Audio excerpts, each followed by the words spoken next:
Imagínate un montón de salchichas golpeándote la cara.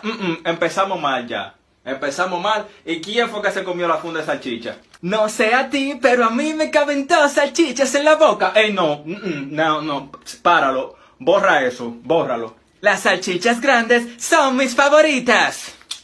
Pero ven acá, ¿y quién es que escribe esta vaina?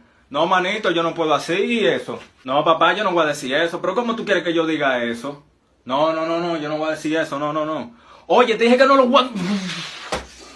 Está bien.